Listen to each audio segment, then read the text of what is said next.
여러분 안녕하세요. 지금까지 쭉 건강에 관련된 이야기들을 해오고 있는데요.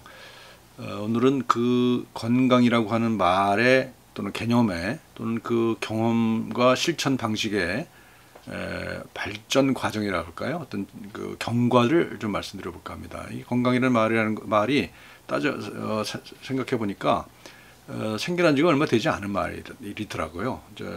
상식에 반하는 그런 사실이었는데요. 그래서 그 건강이라고 하는 말에 계보를 따져보자라고 하는 생각을 하고 이런 논문을 쓰고 영상을 만들게 됐습니다. 근데 이제 건강이라는 말하고 그 옆에 제가 붙여서 참살이라는 말을 썼지 않습니까? 이제 참살이라고 하는 말이 익숙치 않은 말이실 텐데요. 저는 이제 앞으로 건강의 대안적인 용어로 참살이라는 말을 썼으면 좋겠다라고 하는 바람을 담고 있는 겁니다. 그래서 그 계보를 따져보고 어떻게 건강이라는 말이 만들어졌고 어떻게 활용되었고 어떤 그 의미로 쓰여졌고 이런 것들을 한번 쭉 살펴본 다음에 그다음에 그거에 대한 대안으로 참살이를 제시하려고 합니다. 그래서 계보를 얘기할 거고요. 보면은 부제로 개념에서 경험과 실천으로라고 다뤘습니다. 뭐냐? 여태까지 건강은 개념으로 다뤄졌거든요. 그러니까 건강이라고 하는 상태예요, 상태. 그래서 그거를 거기에 도달해야 되는 것, 어떤 그 목표로 설정되었습니다. 근데 이제 경험이라고 하는 것으로 변화시켜야 된다는 겁니다. 그러니까 건강은 경험을 하는 것이지 어디 추상적으로 존재하는 어떤 상태가 아니라는 겁니다. 내가 경험을 통해서 느끼는 것이고 그리고 그 느낌을 통해서 어떤 가치를 부여해서 규범을 만들어 생활하는 그것이 맞는 것이라는 거죠. 그래서 경험이고 그다음에 실천이다. 경험을 실천하지 않으면 건강을 실천하지 않으면 의미가 없다는 거죠. 그냥 실천하지 않고 그냥 수동적으로 의료 서비스에만 맡겨버린다든지 뭐 이런 것은 진정한 의미의 건강 또는 참사리가 아니라는 겁니다. 그래서 그런 의미의 이제 건강과 참사리의 계보를 오늘 쭉 말씀드려 볼까 합니다. 먼저 건강이라고 하는 그 말로 구글 이미지에 검색을 해봤더니 이런 이미지들이 나오더라고요. 보면 주로 이거는 운동에 관련된 이미지죠. 건강이라고 하는 것은 대개 운동과 더불어서 떠올려집니다. 그렇죠? 건강은 운동과 관련된다. 두 번째는 의료 서비스죠. 건강은 의료 서비스와 관련됩니다. 의료 서비스 그리고 운동과 관련되어 있습니다. 그 다음에 여기는 생활 습관이 되어 있죠. 그러니까 건강한 생활 습관, 건강을 유지하는, 건강을 찾는 그런 생활 습관을 이제 뭐 여러 가지 많은 데서 봅니다. 대형 서점 건강 코너에 가면 어마어마하게 많은 책들이 꽂혀 있죠. 그리고 우리가 보는 텔레비전, 공중파건, 중편전 관계없이 건강에 관련된 프로그램이 엄청나게 많습니다. 그 생활 습관을 강조를 하죠. 어떤 이렇게 해야 건강합니다. 저렇게 해야 건강합니다. 뭐 이런 전문가들의 의견들이 난무합니다. 이제 그런 반면에 한편으로 이제 마지막 이런 이미지도 있어요. 건강이라고 하는 것은 우리가 잘 가꾸어 가야 되는 거다라고 하는 이런 이미지도 있어요. 그런데 이런 이미지보다는 앞에 이런 운동, 의료, 생활 습관 이런 것들이 훨씬 더 큰 영향력을 미치고 있는 것 같다. 그래서 제가 생각하기에는 이런 건강 담론이 조금은 다시 생각해 볼 것이 있는 게 아닌가 그런 생각을 합니다. 그리고 그 다음에 이제 참살이라고 하는 키워드로 이제 이미지 검색을 해봤더니 이런 것들이 나오더라고요. 그러니까 참살이 콩나물, 참살이 막걸리 뭐 이런 식이에요. 그러니까 이거는 뭘 의미하는가 하면 우리가 참살이라고 하는 말 이것이 유행할 당시의 어떤 사회적 분위기를 뒤돌아봐야 되는데요. 이 참살이라고 하는 말 자체가 원래 있었던 말이 아니라 새로 만들어낸 말이거든요. 언젠가 하면 1990년대 웰빙 열풍이 불 당시입니다. 웰빙 열풍이 불 당시에 웰빙이라는 말을 우리말로 어떻게 번역할까를 고민하다가 국립국어원이 만든 말이더라고요. 그래서 참살이라고 하는 말을 만들었어요. 그런데 만들어 놓고 보니까 웰빙하고 참살이하고는 어원적 의미가 상당히 많이 다르다는 걸 알 수가 있죠. 웰빙은 잘 있는 거잖아요. 존재예요. 존재고 상태입니다. 그렇죠? 웰빙이죠. 근데 참살이 그러면 참답게라고 하는 참이라고 하는 규범이 포함되어 있어요. 그렇죠? 어떤 윤리적인 의미까지 포함되어 있습니다. 규범이 포함되어 있고 그다음에 살이에요. 살아가는 방식이에요. 그러니까 과정과 삶의 경험이 포함되어 있단 말이죠. 그러니까 참살이라고 하는 말이 웰빙이라는 말보다 훨씬 더 함의가 깊고 넓은 거죠. 그래서 이 좋은 말을 두고 왜 그 좁은 말을 쓰느냐 하는 겁니다. 그래서 참살이라고 하는 말이 그래서 저는 상당히 마음에 드는 말이거든요. 지금 이제 좋아하는 말인데 문제는 뭐냐면 이것이 너무 좁게 해석되고 있다. 웰빙의 번역으로만 해석되고 있다고 하는 점은 좀 안타까운 점입니다. 그래서 그런 얘기를 해보도록 하겠습니다. 그래서 그 참살이라는 말이 콩나물이고 막걸리 이런 식으로 소위 말하는 웰빙 식품이라고 하는 것에 대명사로 되어 있어요. 그래서 참살이라고 되어 있는데 이거는 좀 뭔가 좀 잘못된 것 아닌가 싶은 생각이 들어요. 왜냐하면 웰빙은 그냥 잘 있는 거잖아요. 근데 이거는 잘 사는 거란 말이다. 우리가 얘기하는 것은. 그래서 참살이라고 하는 말이 더 중요하다. 그 다음에 이제 그 중간에 있는 것은 참살의 의학이라는 이런 책이 있더라고요. 그래서 관심을 가지고 봤는데 보니까 지금 제가 이야기하고자 하는 그런 의미의 참살이라기보다는 그냥 제목인 것 같아요. 그래서 물론 제가 얘기하는 참살의 의미를 일부 포함하지만 결국은 지금 그 전문가들의 그 조언들 중심으로 꾸며진 책인 것 같더라고요. 그래서 제가 요구하는 적어도 이분들이 생각하는 것은 그 참살이라고 생각할 수 있을지 모르지만 제가 생각하는 참살이라고는 좀 거리가 있더라. 그런 얘기를 드리는 거고요. 그 다음에 마지막에 보면 이런 책이 있어요. 인생 선배가 들려주는 대학생활 이야기 그러면서 대학 참살이의 길 이렇게 되어 있습니다. 그러니까 이것은 점점 더 제가 얘기하고자 하는 그런 참살의 의미와 가까워지고 있는 거죠. 그래서 삶의 규범이랄까요? 뭐 그런 것들을 얘기하고 있는 거죠. 이것은 앞에 것들은 수단이에요, 그죠? 참살이라고 얘기를 하지만 그 자체가 목적이 되기보다는 어떤 건강이라고 앞에서 얘기했던 건강이라는 것을 확보하기 위한 하나의 방편으로서의 식품 소비고요. 그 다음에 그런 방편으로서의 의학이지 않나 그런 생각을 합니다. 그래서 이런 의미의 이 책의 의미, 대학 참살이라고 하는 의미의 참살이를 제가 지금 오늘 하는 이야기의 중심 테마로 잡고 싶다. 그렇게 말씀드리는 겁니다. 자, 그 다음에 이제 오늘 말씀드릴 차라인데요. 제가 쓴 논문입니다. 논문인데 이제 이렇게 구성을 했습니다. 제가 머리말이 있고 몸말이 있고 이음말이 있고 맺음말이 있습니다. 이것도 이제 몸의 은유를 갖고 썼죠. 제가 그래서 머리, 몸, 뭐 이렇게 했어요. 그 다음에 뭐 이음 이건 몸에 있는 건 아니지만 그래서 맺음말 꼬리말로 하려고 그러다가 조금 좀 이상해서 맺음말로 했는데 인간에게 꼬리가 없잖아요. 아무튼 그래서 머리말에 대해서는 몸과 말에 대해서 얘기할 거고요. 그 다음에 몸말에서는 건강 얘기할 겁니다. 그래서 아까 말씀드린 대로 상태에서부터 경험과 실천으로 가는 방식, 그것을 이제 뭐 철학이나 의학 내에서 어떻게 논의되어 있는가, 또는 심리학이나 사회학에서도 논의가 되거든요. 근데 그런 것들에 대해서 좀 살펴볼 것이고요. 그야말로 몸통이 되겠죠. 그 다음에 몸의 이제 규범으로 넘어가는데 몸의 살림살이라고 하는 개념을 제가 제안을 하고자 합니다. 그래서 몸을 살리는 거라, 몸을 살리고 또한 그 살린 몸을 살아가는 것이죠. 그러니까 어떤 주체적인 것, 몸에 대한 어떤 주체성의 회복이랄까요? 뭐 그런 의미를 담고 있는 것이 몸의 살림살이라는 개념입니다. 그렇게 얘기할 것이고요. 그런 이제 맺음말에 가서는 결국은 이제 참살이 이야기를 참살이의 이야기, 그 사례를 가지고 마무리를 할까 그렇게 생각을 합니다. 머리말입니다. 몸과 말인데요. 인간은 원래 말을 하는 동물이죠. 다른 동물들도 소리를 내지만 그것이 우리가 쓰는 언어와 같은 것은 아니라고 할 수가 있는 겁니다. 아주 그 짧은 그런 소리를 통해서 의사소통을 하지만 우리 인간처럼 그렇게 깊은 의미를 포함하고 있지는 않죠. 그리고 그래서 언어 자체가 인간을 규정한다라는 생각을 하는 거죠. 그래서 호모로퀴언스라고 그래요. 인간은 말을 하는 동물이다.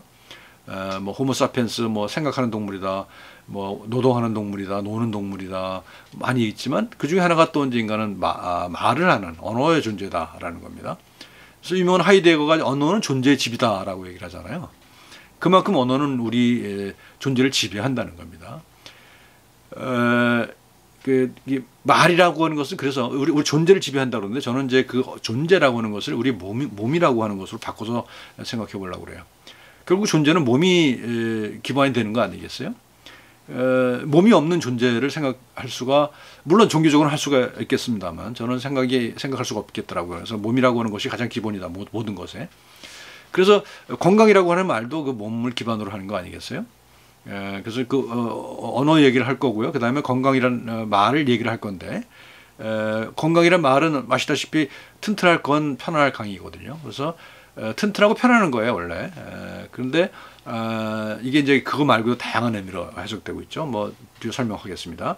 평균적인 기능 상태, 몸의 기능 상태, 또는 잠재 역량, 또는 세계보건기구가 얘기하듯이 안녕, 웰빙이죠. 웰빙. 그다음에 몸의 사라짐, 현상학이 오면 몸의 사라짐으로 표현하기도 합니다. 그러니까 뭐냐면 내가 몸이 아프면 내가 몸을 느끼잖아요. 근데 내가 아주 건강하다고 할 때는 내가 내 몸의 존재를 느끼지 않을 때가 가장 건강할 때 아닙니까? 그렇죠? 몸에 이상이 생기면 내 몸의 존재가 무겁게 나한테 다가오죠.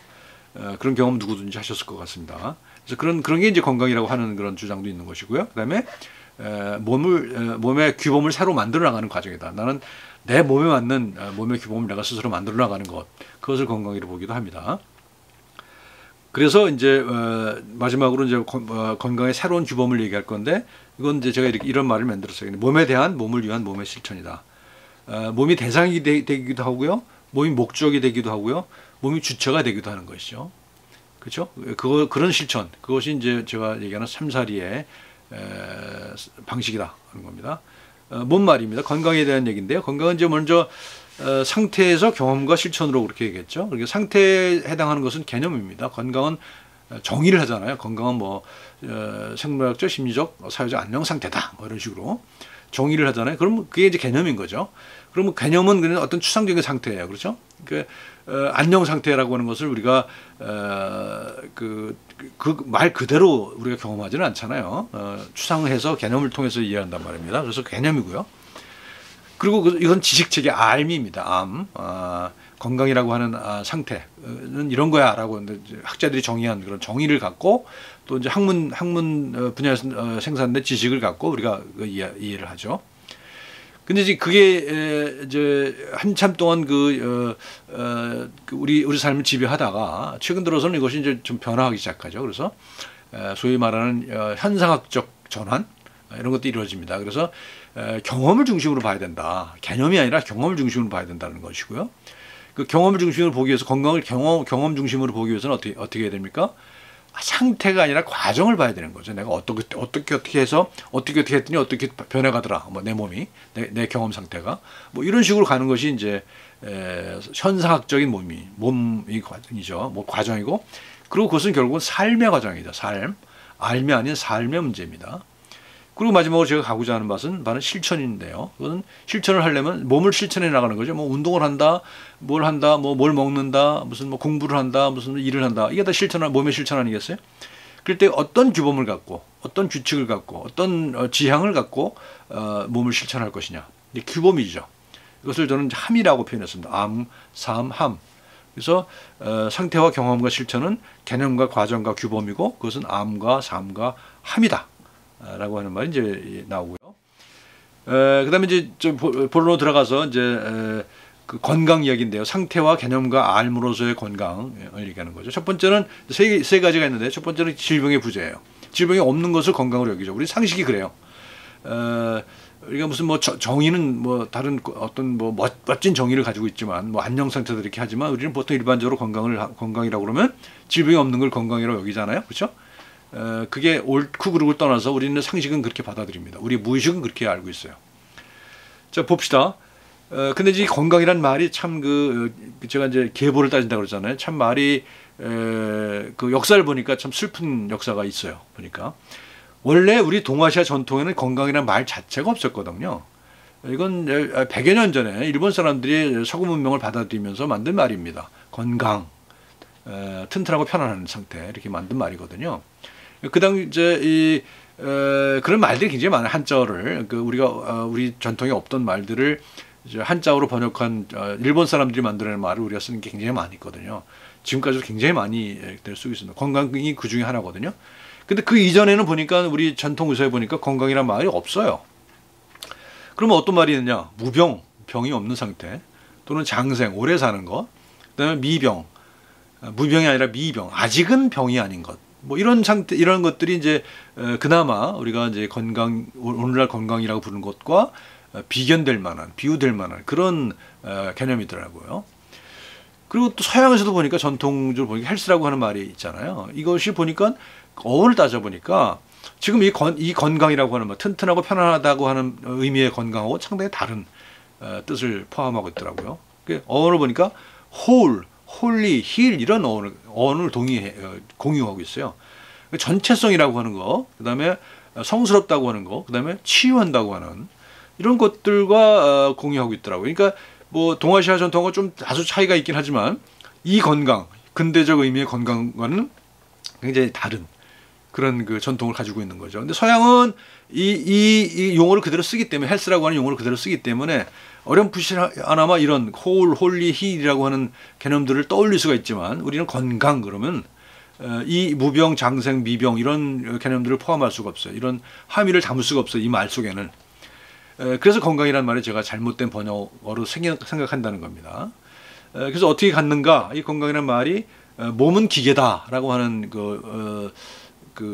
아무도 인정하지 않지만 무의식적으로 받아들이는 그런 생각으로 갖고요. 그 다음에 질병은 기계인 몸의 손상인 것이고 고장인 것이고 경험이다. 뭐 이렇게 같다는 겁니다. 그래서 이것을 질병의 부재를 건강으로 바라보는 방식을 기계적 환원론이라고 볼 수가 있습니다. 우리가.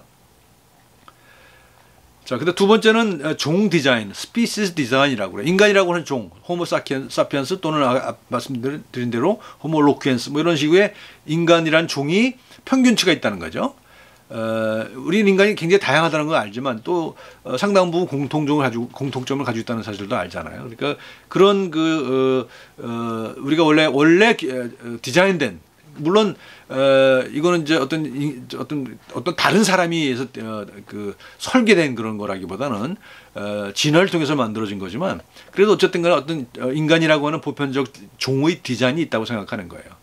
거기에 합당한 상태를 건강으로 보는 그런 이제 건강 개념이 있습니다. 그래서 이걸 완화된 환원론이라고 제가 표현했는데, 그래서 이런 정규 분포에서 요 안에 있는 것, 정규 분포 안에 있는 사람들을 정상으로 보는 것, 그리고 여기서 벗어나 있는 사람을 건강하지 않은 사람으로 보는 거죠. 근데 사실은 이 통계적 의미는 많은 통계적 건강은 많은 사람들에 의해서 논박됐다고 저는 생각을 합니다. 좀 빨리 가야 될 것 같네요. 그다음 세 번째는요, 이제 세계보건기구가 이렇게 했습니다. 생물심리 사회적 안녕 상태다. 라고 얘기를 했어요. 그래서 뭐 생물학적인 거, 그다음에 심리적인, 사회적인 이런 여러 가지를 합친 것이 건강이다라고 얘기를 했습니다. 그리고 이것은 이론적으로는 시스템 이론에 의해서 서로 이제 피드백을 주는 이런 이론들이 근거한 거입니다. 근데 이게 나오게 된 이유는 왼쪽에 이제 여러 가지 계보들을 제가 따져봤거든요. 이제 19세기까지 의학이라고 하는 것은요, 굉장히 지식은 발전합니다. 그러니까 해부학과 생리학 이런 것들이 발전하거든요. 그래서 우리 몸에 대해서, 우리 몸의 구조와 우리 몸의 기능에 대해서 많은 것을 알게 됐어요. 그러니까 이전에는 몰랐던 그런 것들을 알게 됐단 말이죠. 그런데 중요한 건 뭐냐면, 그렇지만 우리가 어떤 질병을 치료하는 데 있어서는 별 성과를 얻지 못하고 있었단 말이죠. 몇 가지 경우에는, 예를 들면 전염병 같은 경우는 성과를 냈어요. 상당히 큰 성과를 냈죠. 근데 다른 일반적인 질병에 대해서는 별로 치료 성적이 좋지 않았다는 거죠. 그래서 19세기에는 이제 한쪽에서 치료 허무주의, 세라피틱 니힐리즘이라고 하는 그런 사조가 생깁니다. 그러니까 치료가 의미가 없다라는 생각을 하게 되는 거예요. 그건 뭐냐면 지식과 실천이 괴리가 되어 있기 때문에 그래요.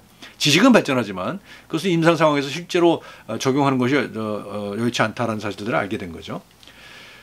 그러면서 나온 게 이제 심신상관의학이라는 게 나옵니다. 그러니까 19세기 말 20세기 초가 지식으로서의 의학은 굉장히 많이 발전했지만 치료 성적이 별로 좋지 않으니까 거기 이제 마음의 요소를 이제 찾는 그런 사람들이 생기죠. 일군의 삶이. 그래서 심신상관의학 운동, 사이코소마틱 무브먼트가 일어납니다. 그래서 주로 이제 내과 의사들 중심으로 일어나고, 그것과 이제 철학이 결합이 돼서 의학적 인간학이라고 하는 그런 학문 분야가 발전합니다. 그래서 우리나라에 이제 진기용 교수님이 의학적 인간학이라는 책을 쓰셨습니다. 그것과 관련된 거고요. 그다음에 또 한 가지는 우리가 신체적인 것 또는 심리적인 것 으로만 해결 안 된다는 사실들을 알게 되죠. 그래서 사회의학이 발전합니다. 그래서 전염병, 지금 이제 코로나 유행입니다만 19세기에도 전염병이 많았단 말입니다. 그 전염병이라고 하는 것은 결국은 정치로 해결해야 된다. 사회 구조를 통해서 해결해야 된다는 그것들이 생각이 나고, 그래서 사회의학이 발전하게 되죠. 사회의학이 발전되면서 우리 몸도 세포들의 사회다라고 하는 생각을 하게 됩니다. 그래서 세포들의 민주주의가 건강이다. 뭐 이런 얘기를 하기도 합니다.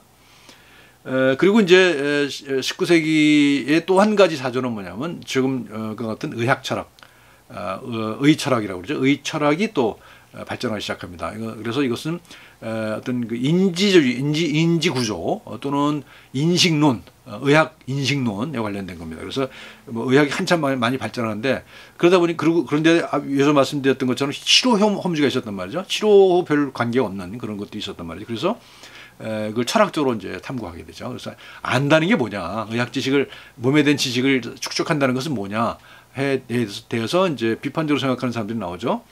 그래서 이제 그 루돌프 비루시오 같은 그건 아니지 루드위 플렉 같은 사람, 루돌프 비루시오는 이제 위에 사회의학 세포들의 민주주의를 시작한 사람이고요. 그렇습니다. 그리고 이런 것들을 종합을 해서 1948년에 세계보건기구가 건강의 정의를 내놓죠. 생물 심리 사회적 안녕 상태라고 내놓습니다. 그래서 이것이 지금 뭐 일반적으로 다 건강의 정의로 알려져 있는데 이제 여기까지가 이제 그 상태 개념 알므로서의 건강입니다. 자, 그다음에 두 번째는 경험으로서의 건강으로 넘어갑니다. 이제 이렇게 해서 이렇게 발전했지만 이것도 한계를 가진다는 거잖아요. 한계를 가지기 때문에 이제 새로운 과정으로 넘어갔는데 이제 경험과 과정과 삶입니다. 이것은 이제 잠재 역량 과 생애 경로 두 가지로 나누는데요. 먼저 잠재 역량에 대해 살펴보겠습니다. 건강이라고 하는 것이 어떤 그 완성된 상태가 아니라 앞으로 실현될 가능성이 있는 그런 역량이라는 거죠. capability라는 겁니다. 그래서 1948년도에는 안녕이었는데 1984년 물론 세계보건기구 본부가 한 게 아니라 유럽 지역 사무소에서 만든 문서에 나오는 얘기지만 이렇게 나옵니다. 개인이나 집단이 열망을 성취하고 필요를 충족시키며 변화와 환경에 대처할 수 있는 정도다. 이게 건강이다. 그러니까 대처할 수 있는 정도예요. 성취, 충족, 대처예요. 상태가 아니라 안녕이 아니라 성취, 충족, 대처로 건강의 개념을 바꿔 놓기 시작했다는 거죠. 그러니까 그것은 결국은 잠재 역량이죠. 그리고 과정인 것이고 삶의 그 과정이라는 거죠. 잠재 역량은 이런 전제를 가지고 있습니다. 호모 파티엔스라고 그래요. 아까 호모 로키엔스 얘기했죠. 언어의 존재, 말을 하는 존재, 이게 이제 인간의 존재라고 얘기했잖아요. 근데 또 한 가지는 인간은 고통을 겪는 존재다. 호모 파티엔스라는 거예요. 그러니까 완벽한 몸의 상태를 가지고 사는 게 아니라는 겁니다. 우리는 원래 기본적으로 고통을 경험하면서 사는 게 인간이라는 거죠. 인간뿐만 아니라 생명이 그렇다는 거예요. 모든 생명의 존재 조건 속에는 고통이 들어가 있는 거죠. 삶의 뭐랄까 고난 뭐 이런 것들을 그게 뭐 강도가 세고 약하고 뭐 기간이 길고 짧고는 있겠습니다만 어쨌든간에 그런 과정을 겪어서 갖고 있는 것이 이제 인간이 존재라는 겁니다. 그래서 극복 가능한 위험으로서의 삶을 알아내는 존재다. 인간은 알아낸다. 안다라는 말과 관계가 있습니다. 여기서 출발하는 거고요. 이제 그 구체적인 내용들은 이제 노벨 경제학상을 받은 아마티아 센이라는 사람이 이제 역량 접근을 하죠. capability approach를 갑니다. 그러니까 경제 정의도 여태까지는 무슨 뭐 생산량을 가지고 봤잖아요. 그래서 인간은 기본적으로 이기적 존재고 그 생산과 소비 뭐 이런 관계로만 계량 경제학으로만 봤단 말이죠. 그래서 인간은 기본적으로 합리적 존재다, 경제적 존재다라고 하는 가정 속에서 이루어진 게 이제 경제학이고, 그리고 자본주의가 발전해 왔어요. 근데 아마티아 센이라는 사람은 이제 인도 출신의 경제학자잖아요. 그 빈민들의 삶을 그대로 다 경험했던 사람이죠. 그래서 거기서 그런 생산과 소비만 갖고는 설명할 수 없다라는 얘기를 하죠. 그래서 이제 그 역량을 개발해줘야 된다라는 겁니다. 그래서 이제 경제학에서 처음 나온 접근법이고 역량 접근법이라는 것은 그것을 이제 마사 누스밤이라고 하는 철학자가 페미니즘의 관점에서 다시 정리를 하죠. 그리고 이걸 건강이라고 하는 그 주제에 연결시킨 사람이 스리다 벤카타푸람이라는 사람입니다. 그래서 이 건강이라는 것도 역시 마찬가지로 잠재 역량, capability를 실현해 나가는 과정이고 경험이다 하는 이야기를 합니다. 그래서 지금은 이제 잠재 역량으로 건강을 바라보고자 하는 그런 시선이 점점 그 지배력을 확대하고 있다, 그렇게 볼 수가 있을 것 같습니다. 자, 그다음입니다. 그다음 이제 그래서 그 아까 얘기했던 이런 그 capability approach에 근거해서 이건 제가 어디 SNS에서 트위터에서 따온 건데 아주 재미있어서 한번 가져와 봤습니다. 우리가 경제적으로 불평등을 겪잖아요. 또는 뭐 정치적인 것도 불평등도 있죠. 그다음에 또 특히 이제 최근에 건강 불평등이 크게 문제가 됩니다. 어떤 사람은 건강하고 어떤 사람은 건강하지 않습니다. 특히 지금 코로나 사태 같은 경우에서 특히 취약계층이 쉽게 감염이 되고 쉽게 죽죠. 그래서 그런 문제가 이제 사회 정의의 문제와 관련되어 있습니다. 그리고 이제 우리는 평등을 많이 얘기하는데 불평등이라고 하는 것은 이런 거라는 겁니다. 이렇게 나무가 이렇게 휘어 있어요. 그래서 한쪽에 많이 열매가 열렸단 말이죠. 근데 한쪽은 취약계층에서는 그냥 바라보기만 할 수밖에 없어요. 그런데 이쪽에서는 그냥 떨어지는 것만 따먹어도 충분히 살 수가 있다는 거죠. 이런 상태가 불평등이라는 거예요. 그 평등은 뭐냐? 개념적인 평등은 뭐냐면 똑같이 똑같은 높이에서 사다리를 주는 거죠. 그러니까 이번에 뭐 재난지원금 같이 똑같은 금액을 주는 게 이게 이제 평등이라고 볼 수가 있는 거예요. 물론 그건 이제 경제 정책적인 다른 의미가 있지만, 근데 그럼에도 불구하고 여전히 이 사다리의 높이가 같다 하더라도 이런 구조 때문에 재화의 분배라는 구조가 그 자체가 불평등하기 때문에 사람들은 취약계층은 크게 이득을 보지 못한다는 거예요. 그래서 형평이라고 하는 건 어떤 거냐? 이렇게 재화의 접근성이 좋은 사람에 대해서는 낮은 사다리를 주고 접근성이 낮은 사람에게 높은 사다리를 준다는 거예요. 그래서 조금 더 출발점을 좀 다르게 해준다. 이게 이제 형평이죠. 그렇지만 그럼에도 불구하고 여전히 이쪽에 많은 열매가 있고 이쪽에 열매가 별로 없다고 한다면 그럼 이것도 문제가 있는 거죠. 그래서 정의라고 하는 것은 똑같은 높이의 사다리를 준다 하더라도 구조 자체를 변화시켜서 이 휜 나무를 바로 세우고 그래서 똑같은 이쪽에도 취약계층이 있는 지역에도 많은 재화를 얻을 수 있는 그런 구조를 만드는 거다라는 겁니다. 이게 이제 최근에 이제 그 코로나 사태에 대해서 사람들이 평등을 이야기하는 방식이에요. 그래서 그 취약계층이 훨씬 더 많은 그 고통을 당한다는 것에 대한 새로운 논의가 시작되고 있죠 지금. 그래서 우리가 재난지원금을 통해서 이제 기본소득에 대한 논의가 이제 활성화되기 시작했죠. 이래서 이제 그 사회 구조가 크게 한번 변하지 않을까 그런 생각을 합니다. 그게 영양 접근이에요. 그래서 그 영양과 관련해서 건강에 관련돼서도 영양이 굉장히 중요하다는 얘기를 하는 것이고요. 두 번째는 생애 경로입니다. 라이프 코스예요. 라이프 코스. 그러니까 건강이라고 하는 것은 어떤 미분적인 어떤 순간이 아니잖아요. 순간에만 건강해서 건강한 게 아니잖아요. 인생이라고 하는 그 긴 기간 동안을 건강해야 건강한 거 아닙니까? 그래서 그 건강이라고 하는 단위를 인생의 경로 전체를 놓고 봐야 된다는 게 이제 생애 경로 접근법이에요. 라이프 코스 어프로치죠. 그래서 이것이 이제 이렇게 발전해 오는데 이 과정을 보면 이렇습니다. 먼저는 건강 생성 모형이 나와요. 1980년대쯤 될 거예요. 살루투제니시스라고 그래요. 안토노프스키라고 하는 이스라엘 사회학자입니다. 사회학자가 지금까지 건강은 위해 요소를 제거하는 것이었거든요. 예를 들면 환경 요인, 미세먼지가 많다 그러면 미세먼지를 제거하는 것이고요. 그다음에 산업 재해가 많다 그러면 그 위해 요인들을 제거하는 거 말입니다. 성면이 많이 날린다 그러면 성면을 제거하는 그런 거죠. 그래서 여태까지는 리스크 팩터 중심으로 이제 건강을 생각했단 말이죠. 그 위험 요소를 제거하면 건강하다고 생각했어요. 그런데 이 사람은 어떻게 생각해? 거꾸로 위해 요소를 제거하는 것뿐만 아니라 우리가 건강을 생성하는 요인이 있다는 거죠.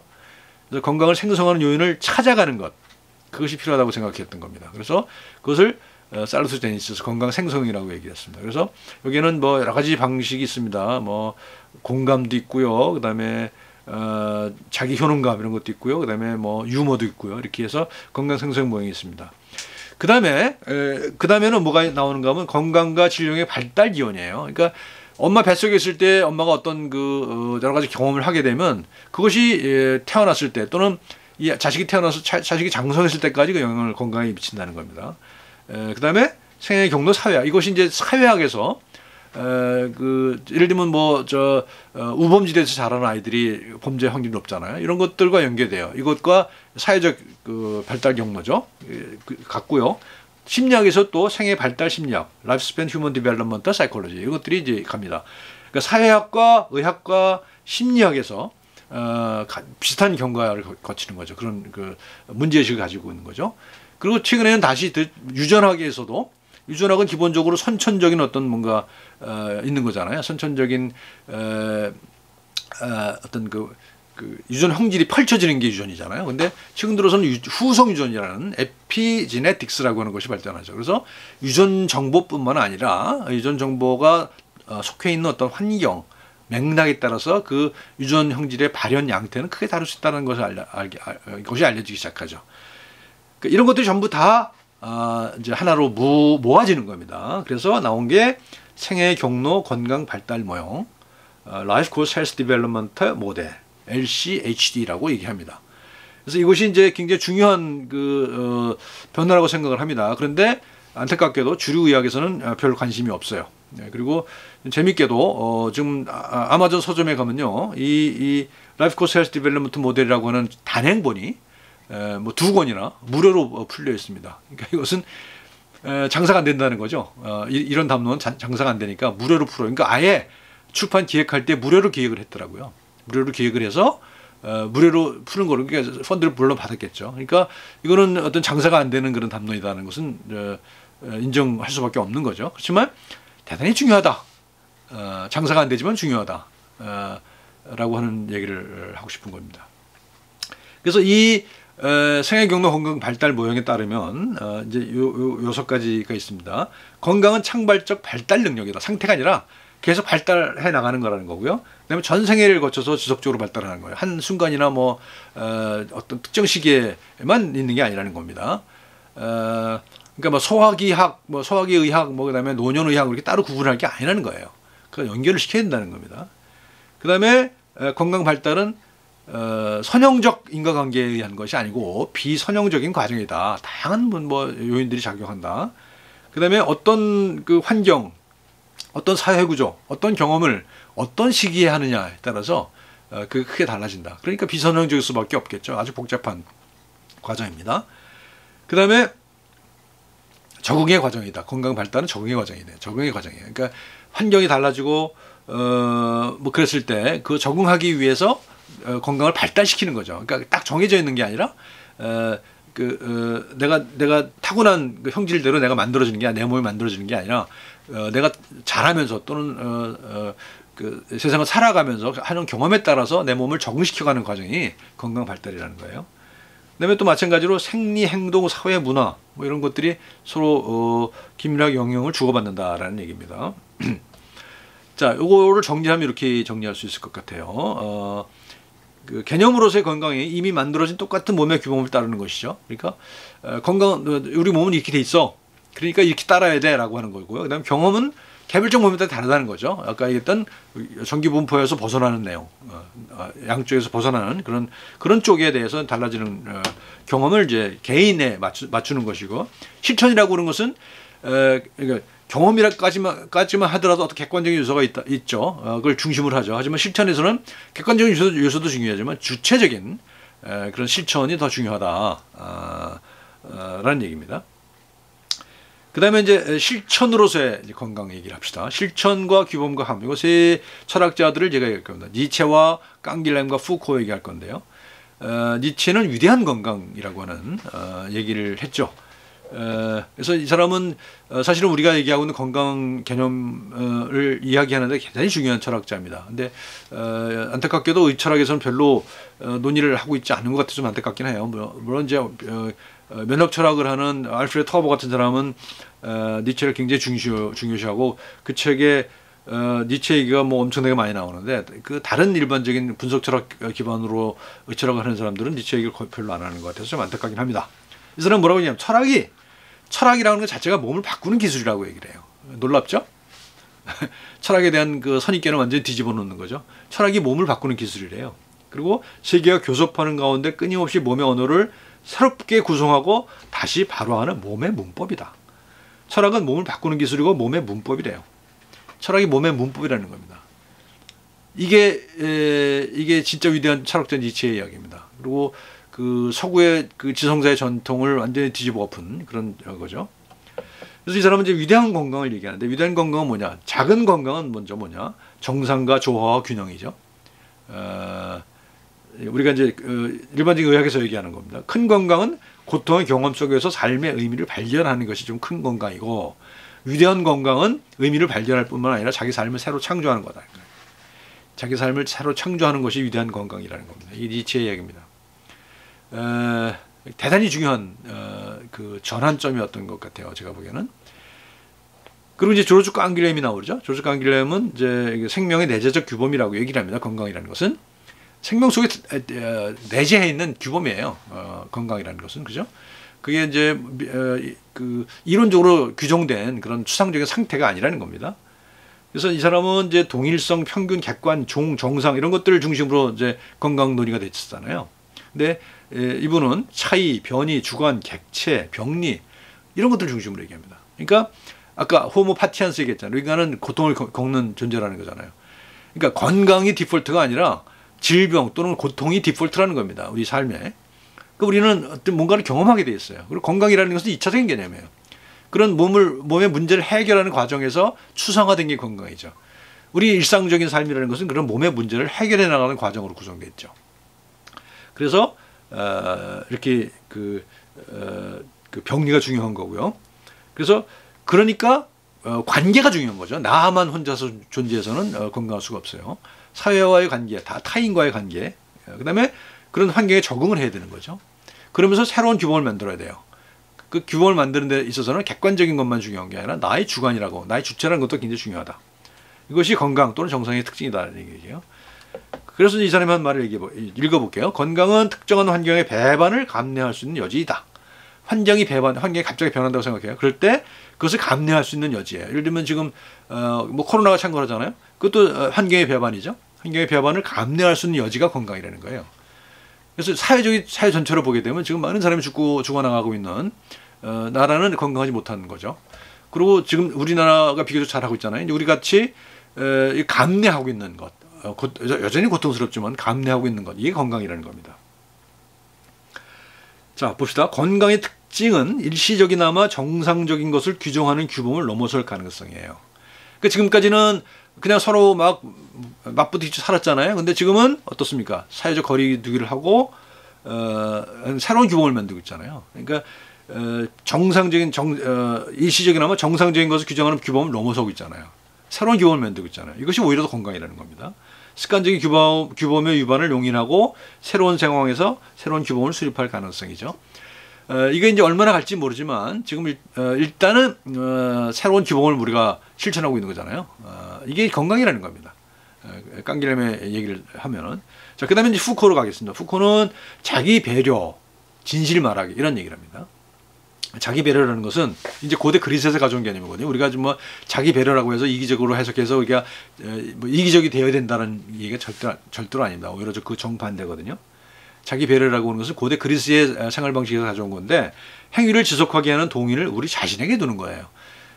우리 보통 자유 그러면 지가 하고 싶은 거 마음대로 하는 거라고 생각하잖아요. 근데 원래 자유의 의미라는 것은 내 속에 굉장히 다른 많은 세상을 포함하는 것, 또는 타인을 포함하는 것, 이것을 자유라고 얘기를 많은 철학자들이 하고 있거든요. 그래서 그러니까 자기 배려라는 것도 그런 겁니다. 내 속에 자유의 그 한계를 확대해 나가는 것, 이것이 이제 자기 배려이고요. 그다음에 사회적 실천을 통해 공동체에 더 공고히 기여하는 구성을 창출하는 것, 이게 자기 배려라는 거예요. 자기 배려가 자기 눈앞의 이익만을 따르는 것이 자기 배려가 아니라는 거죠. 그렇게 얘기했고요. 그래서 이제 파레시아라고 하는 말을 또 합니다. 일종의 규범인데요. 내가 나 스스로와 맺는 윤리적 관계인데 이거는 진실을 말하는 겁니다. 진실을 말하는 것. 내 몸의 진실도 있는 것이고요. 내가 맞닥뜨리는 사회적 현실도 있는 것이고요. 그런 진실을 말하는 것. 그러니까 뭐 예를 들면 알렉산더 대왕 앞에서 뭐 소원을 말하라고 그러니까 좀 햇빛을 가리는 걸 햇빛을 좀 쬐게 해주셔라고 했던 그 디오게네스 같은 사람, 또는 우리 조선 실록에 뭐 수만 번 나온다는 아니되옵니다라는 권력자에게 대드는 그런 기세, 뭐 이런 것이 이제 파레시아라고 얘기할 수 있을 것 같습니다.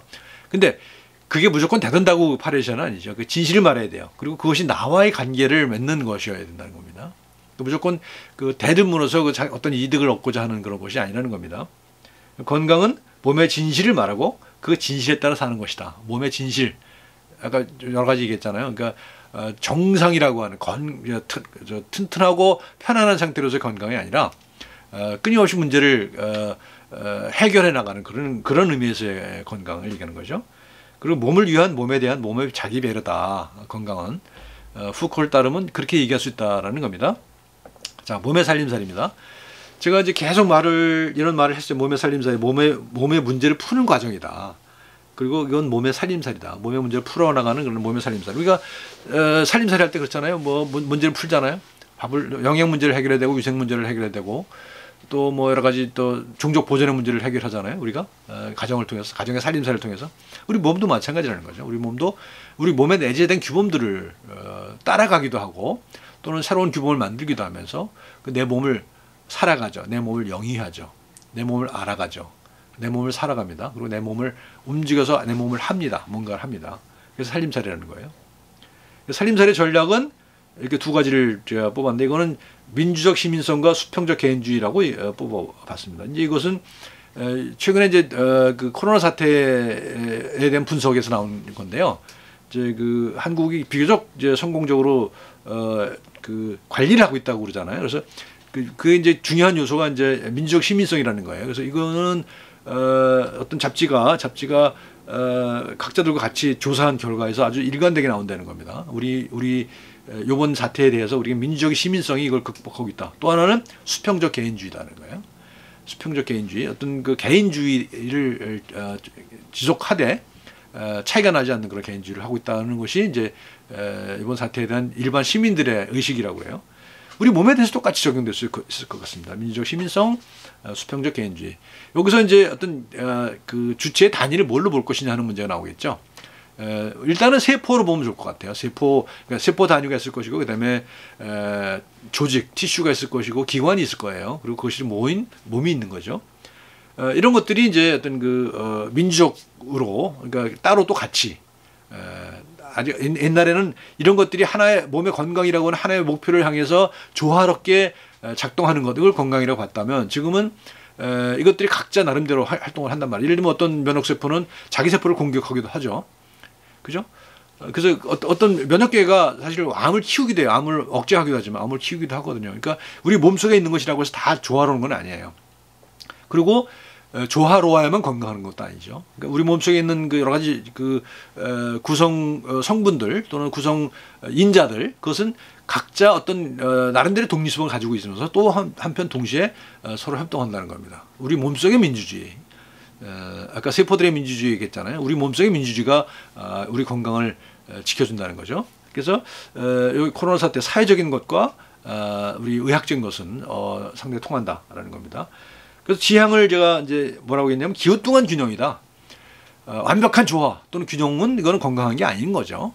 그래서 기후뚱한 균형이라는 것은 기후뚱하기 때문에 어떤 에너지가 있어요. 어떤 변화할 수 있는 에너지를 갖고 있는 그런 잠재력을 포함하고 있는 그런 균형이 필요한 것이다. 라고 생각을 합니다. 뭐 이런 겁니다. 몸살림과 몸살이를 포괄하는 몸에 대한 몸을 위한 몸의 현실, 몸의 규범, 몸의 실천. 이게 몸의 살림살이라는 거고요. 이제 몸의 살림살이를 이제 하려면은 뭐 우리가 여태까지 구분되는 건 벽을 쌓았던 벽을 허물어야 된다는 겁니다. 몸과 마음이 전혀 다른 거라고 생각했던 생각을 허물어야 되고요. 과학과 인문학을 구분했던 문과 이과의 말도 안 되는 사유 양식을 버려야 되고요. 그다음에 아는 것과 실천하는 것을 전혀 다른 영역에 두는 뭐 철학에서 그렇게 얘기를 하죠. 그것도 잘못 이해되고 있는 부분인데 사실과 가치, 사회 관계 이것도 혹시 있는 거거든요. 그래서 알프레드 토버 같은 사람은 과학 자체가 사실과 가치의 관계가 진화하는 양상이라고 표현해요. 사실과 가치의 관계가 진화하는 양상. 과학이라는 것은 사실만을 추구하는 거라고 알고 있었지 않습니까? 근데 토버 같은 철학자, 뭐 과학자이고 철학자죠. 그 사람은 의사이기도 하고요. 그런 사람은 그렇게 얘기합니다. 그러니까 그 벽을 허물어야 되는 것이고요. 그 다음에 우리는 뭔가 문제를 항상 가지고 있습니다. 항상 문제를 가지고 있지 않은 사람은 산 사람이라고 할 수가 없습니다. 그렇죠? 성인이거나 바보거나 둘 중에 하나겠죠. 그러니까 항상 우리는 몸의 문제를 풀면서 살고 있습니다. 노화의 문제를 풀 수도 있고 질병의 문제를 풀 수도 있고요. 뭐 여러 가지 문제를 풀 수가 있습니다. 그래서 불완전 하나만 그 해결책을 찾아나가는 과정인 거죠. 그죠? 제가 고혈압이 있으면은 고혈압 문제를 해결하기 위해서 약을 먹는다든가 운동한다든가 이런 걸 하고 있는 거잖아요. 뭐 그런 겁니다. 그다음에 삶의 지속을 위한 지향이죠. 누구든지 간에 삶을 지속하지 않으려는 사람은 없을 겁니다. 그렇죠? 삶을 지속하려고 합니다. 물론 마지막에는 삶을 포기하는 것도 그 하나의 삶일 수 있겠죠. 그렇지만 어쨌든 간에 삶의 지속을 위한 지향. 이게 몸의 살림살이라는 거죠. 우리 집안 살림살이 또 나라 살림살이를 생각하시면 그냥 이해가 되실 겁니다. 그것과 마찬가지로 우리 몸도 살림살이를 한다는 거예요. 정치와 건강 봅시다. 이제 코로나 사태를 좀 더 자세히 살펴보도록 그렇게 하죠. 이번 사태를 보면 이제 한 네 가지 정도의 전략이 나와요. 첫 번째로 이제 완전히 틀어막는 거죠. 그래서 중국의 우한에서 발생했다고 그러잖아요. 그럼 우한을 완전히 봉쇄했잖아요. 절대 나가지도 못하게 했잖아요. 그래서 결국 성공했어요. 중국은 그렇게 성공했어요. 근데 그렇게 성공할 수 있었던 것은 그 사회가 굉장히 권위주의적이고 집단주의적이기 때문에 가능한 것일 수가 있었겠죠. 한국 사회 같았으면 그렇게 틀어막는 것이 성공할 수 없었을 가능성이, 성공할 가능성이 상당히 낮았을 거라고 생각합니다. 또 한 가지는 폐쇄 전략을 쓰지만 상당히 민주적인 폐쇄를 하는 나라도 있어요. 뉴질랜드 같은 나라. 지금 한 보름 이상 발생 환자가 없다는 거잖아요. 거의 성공한 나라고요. 대만도 그렇습니다. 물론 이제 두 나라 다 섬나라라고 하는 특성은 있어요. 그렇지만 폐쇄 전략을 선택하면서도 민주적인 통제를 했던 그런 의미를 가지고 있고요. 또 한 가지 공통점은 두 나라 지도자가 다 여성이라는 것도 공통점도 있습니다. 그러니까 그 리더십이 권위적 리더십이 아니라 민주적 리더십이고 수평적 리더십이었다는 겁니다. 폐쇄라고 하는 극단적인 처방을 함에도 불구하고 시민의 협조를 이끌어낼 수 있었다는 겁니다. 그런 거고요. 그 다음에 이제 많이 알려져 있죠. 스웨덴 같은 경우에 집단 면역 전략이라고 그러잖아요. 근데 이거 이 사람들 그 관료들 얘기 들어보면 자기들은 그런 얘기 용어로 쓴 적이 없다고 얘기를 합니다만 어쨌든 간에 폐쇄하지 않죠. 개방하죠. 그래서 지나갈 것으로 여긴단 말입니다. 그런데 지금 최근 어제 그제 그런 얘기를 했죠.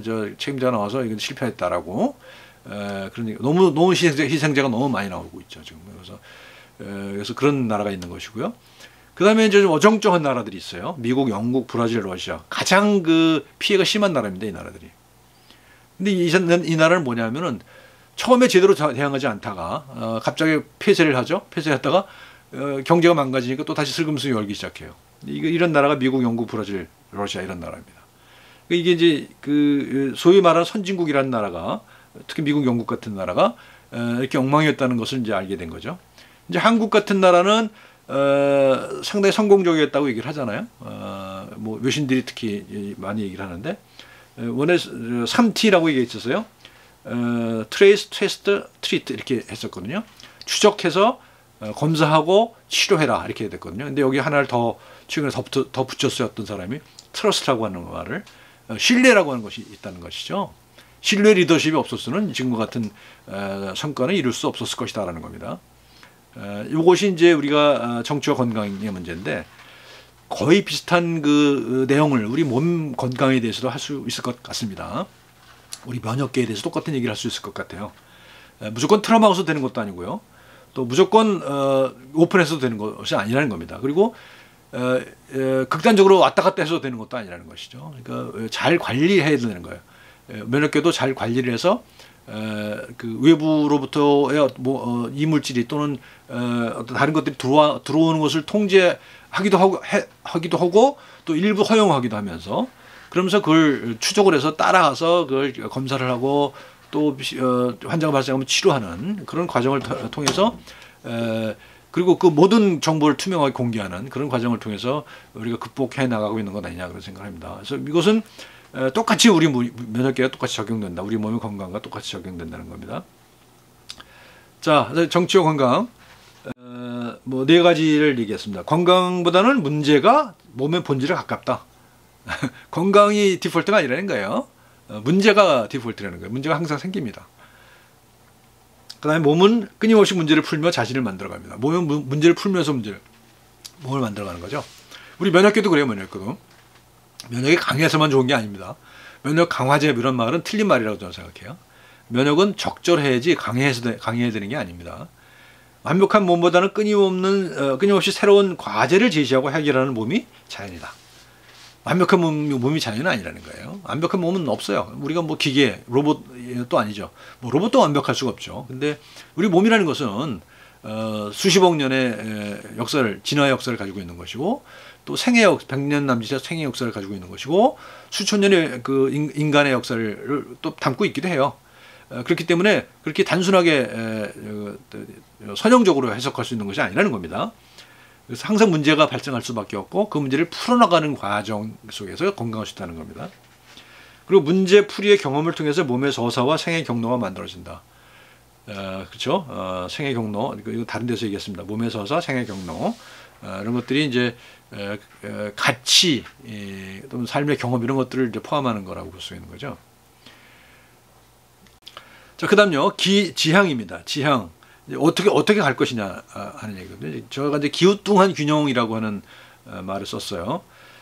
이 면역을 보면요, 우리가 여태까지는 많은 사람들이 아직도 그렇게 생각을 하실 겁니다만은, 면역은 항원과 항체가 열쇠와 자물쇠처럼 맞는 거라고 생각하잖아요. 그리고 항원은 비자기, 내가 아닌 것, 항체는 나의 것, 이렇게 해서 나와 나 아닌 것이 싸우는 거라고 생각했죠, 면역을.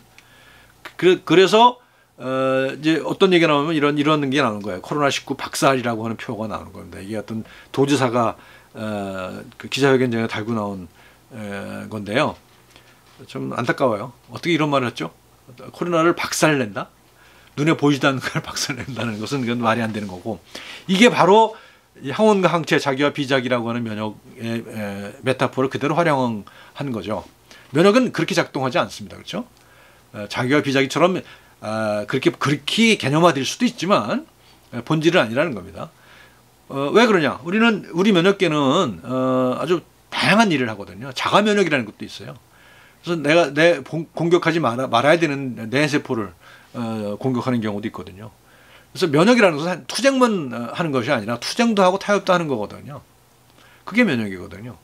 그러니까 일방적으로 전쟁의 은유를 활용하거나 또는 기계의 은유를 활용해서 일시의 문제를 해결하는 면역은 없다, 그런 얘기입니다. 지금 우리가 아까 봤잖아요. 코로나 사태에 대응하는 여러 가지 정치적인 전략을 봤잖아요. 그것과 마찬가지로 우리 면역에도 완벽한 해결책은 있는 게 아닌 거죠. 항상 생기는 문제를 그때그때 해결해 나가는 과정 속에서 어떤 지향을 갖게 되는 거죠. 그래서 내 몸은 내 속의 다른 나들과 함께하는 살림살이의 장이에요. 내 몸 속에 나 아닌 것들이 얼마나 많이 들어와 있잖아요. 뭐 생물학적인 것도 그렇고, 심리적인 것도 그렇고, 사회적인 것도 그렇습니다. 내 타자를 포함하고 있는 거, 이게 나입니다. 나는 내 속엔 타자가 포함되어 있을 수밖에 없는 거죠. 그래서 나는 기후뚱한 균형 속에서 길을 찾는 몸의 살림살이다 라고 얘기를 했습니다. 자, 정리를 하죠. 지금까지 한 이야기들을 다 정리한다면 결국은 건강이라고 하는 말보다는 참살이로 가자. 건강에서 참살이로 가자는 겁니다. 그래서 두 가지 얘기를 하는데요. 지금까지 우리가 알아왔던 건강이라고 하는 것은 우리 몸이 스스로 만들어내는 그런 것이 아니라 국가와 전문가와 자본이 만들어낸 건강 아니었냐는 겁니다. 그림을 보십시다. 왼쪽 그림은 건강한 국력이다라는 표가 써 있죠. 서울대학교 보건대학원 앞에 써 있는 표지석입니다. 건강한 국력이에요. 그건 뭐냐? 건강해야 나라 발전에 기여할 수 있다. 그러니까 내 건강은 나라 발전의 도구죠, 도구. 그러니까 나라고 하는 주체는 없어요, 이 안에. 또 그 옆에 있는 건 뭡니까? 가운데 있는 거는 건강증진 노화 방지센터. 이게 바로 그 옆에 있는 건데, 강하고 질병 없는 멋진 내 몸 만들기예요. 건강은 국력이라는 표와 완전히 다른 메시지를 담고 있는 거잖아요. 건강이라는 개념이 이렇게 다양합니다. 그다음에 오른쪽에 있는 것은 이제 뭐 줄기세포 기념 우표예요. 뭐 다 거짓말이 되고 조작인 것으로 확인됐잖아요, 지금. 그런데도 불구하고 저런 우리 꿈을 가지고 있다는 거예요. 줄기세포를 주사를 하면은 휠체어를 탄 장애인이 벌떡 일어나서 뛰어간다라고 하는 환상을 심어줬던 가장 저는 좀 건강에 관련된 잘못된 사유 양식이 아닌가 그런 생각을 합니다. 그래서 건강이라고 하는 것은 이렇게 결국 뭐겠어요? 이것도 전문가가 만들어내는 환상인 거죠. 이거는 국가가 만들어내는 환상인 거고요. 그 다음에 멋진 내 몸을 만들어야 된다. 그러니까 의료 서비스를 소비해야 된다는 거죠. 이거 자본이 만든 거 아니겠습니까? 전문가 또는 자본이 만들어내는 것이 아니겠는가라는 생각을 합니다. 그래서 이런 건강은 주체적 건강이 아니라는 겁니다. 그래서 참사리가 필요하다. 라고 하는 건데, 우리가 이제 코로나를 대처할 때 했던 이런 방식들을 우리 몸의 건강에도 활용했으면 좋겠다고 하는 것이고요. 그 다음에 여기 두 권의 책을 가져왔습니다. 요 얘기를 작고 약한 몸들의 차림살이라는 건데요. 아파도 미안하지 않습니다라고 하는 조한진이라는 분이 이제 페미니스트고 뭐 여러 가지 인권 활동가고 이런 분이에요. 이분이 이제 비혼주의 여성이고 뭐 이렇게 이런데 아파요. 굉장히 아파요. 근데 그걸 의학적으로 설명할 수 없는 그런 고통 속에 살고 있어요. 지금도. 근데 그러면서 이제 그 고통과 함께 살아가는 방식을 이제 담담하게 기록한 그런 책입니다. 굉장히 감동적입니다. 그래서 이게 있고요. 그 다음에 여기는 김원영 변호사라는 분인데, 이분은 선천적 장애인입니다. 선천적 골형성 부선증으로 하체를 쓸 수 없는 그런 장애인인데, 그 장애인으로서 어떤 성공 스토리 또는 장애를 극복한 성공 스토리가 아니라 장애와 함께 살아온 인생, 그리고 살아갈 인생, 그런 몸, 장애를 가진 몸의 살림살이, 그 살림살이에 대한 얘기를 쭉 써 나간 그런 책입니다. 제목이 희망 대신 욕망인데 아주 재밌죠? 희망을 가져라. 우리는 항상 빈말이죠. 희망을 가져라는 것은 뭐 노력이라고 하는 말과 비슷한 거지. 희망을 가져라. 희망을 가져야 뭐 산다. 뭐 이런 게 아니라, 희망을 가지는 것보다는 지금 내가 가지고 하고 싶은 것에 충실하는 것이 오히려 더 좋은 대처 방법일 수 있다. 그래서 희망 대신 욕망이다.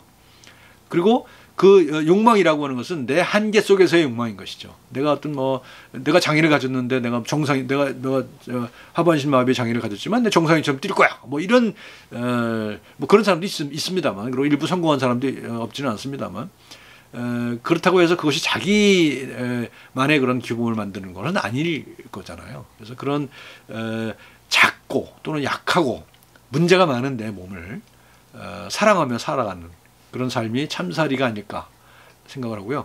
그런 의미에서 건강이라고 하는 말보다는 참살이라고 하는 말이 훨씬 더 우리가 실천 가능성이 있는 그런 말이라는 생각이, 그런 개념이고 그런 규범이라는 생각이 듭니다.